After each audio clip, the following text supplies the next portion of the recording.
nonverbal communication can be observed in all different types of environments, but one can argue that one of the most conducive environments for nonverbal behavior is the dance studio. Here, we observe the nonverbal communication of dancers, whose purpose is to provide an emotional experience, to conceptualize through movement, and to play with movement itself. What better place to observe nonverbal behavior than the home of artists of nonverbal communication themselves?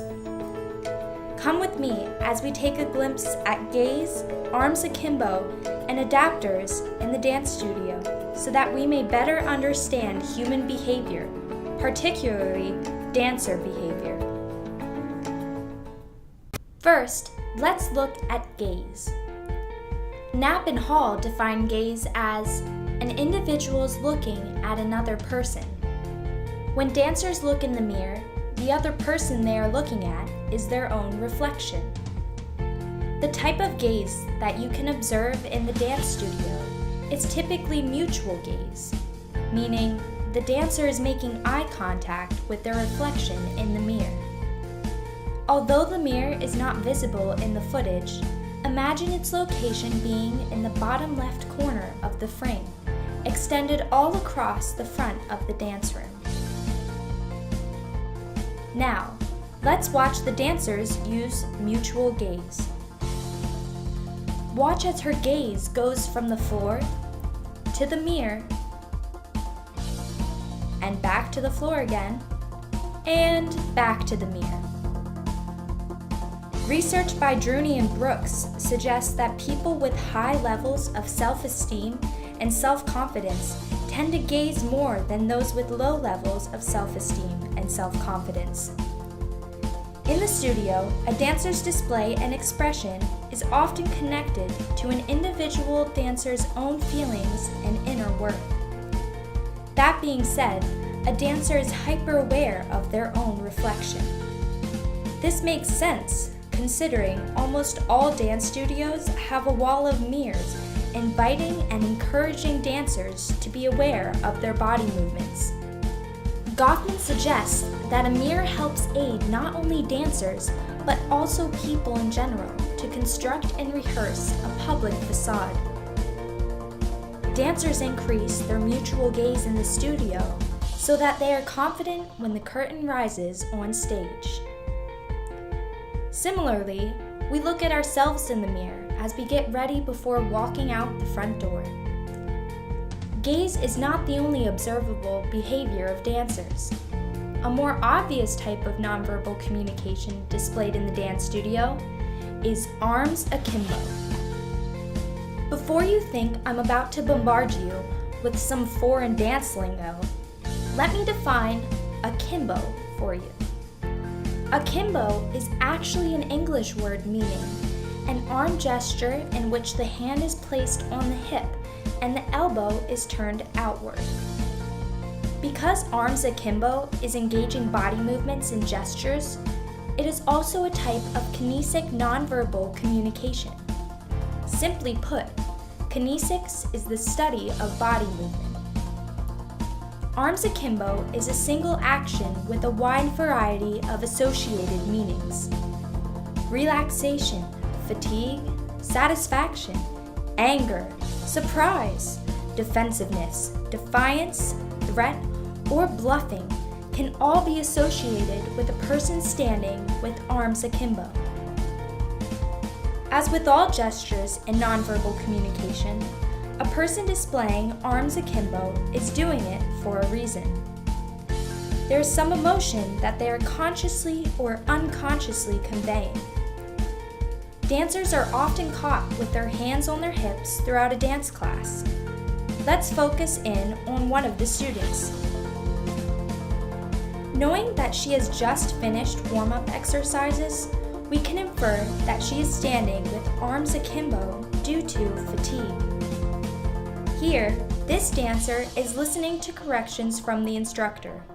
Perhaps she is standing with her arms akimbo due to defensiveness. Next time you see someone standing with arms akimbo, observe the gesture in context and see if you can determine the emotion involved. Now that you've learned more about gaze and arms akimbo, let's observe adapters in the dance studio. Even when dancers are not dancing, they are almost always moving.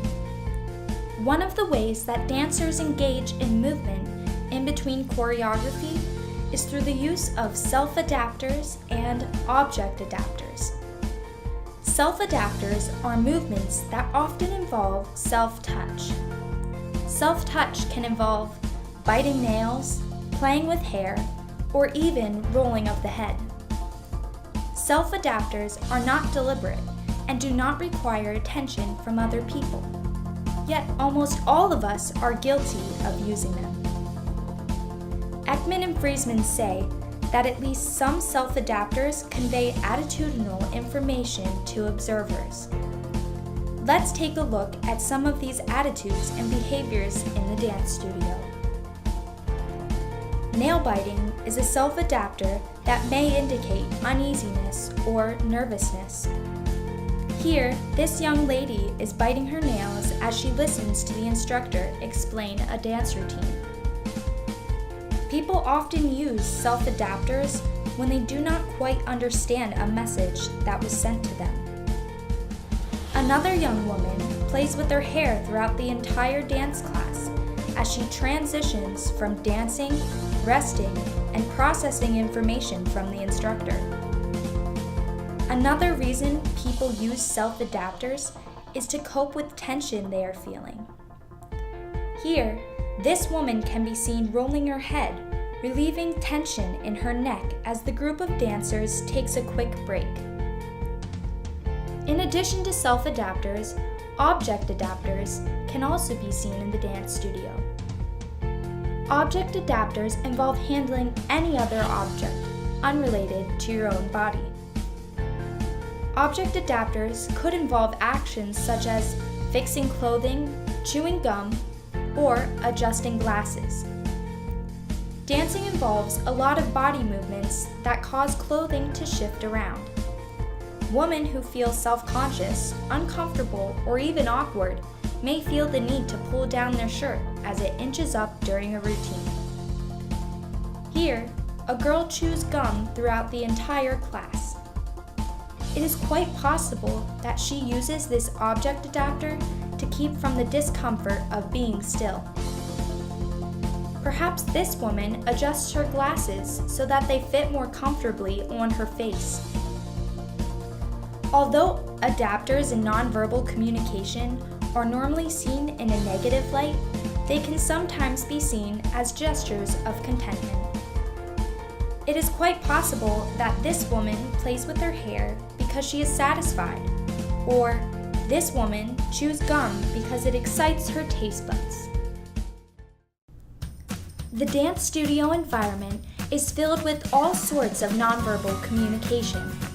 But this behavior does not stop in the dance studio. You can observe gaze, arms akimbo, and adapters wherever you go. And now, I encourage you to take the time to observe these behaviors so that you can understand the way humans behave with ourselves, other people, and the environment through the language of nonverbal communication.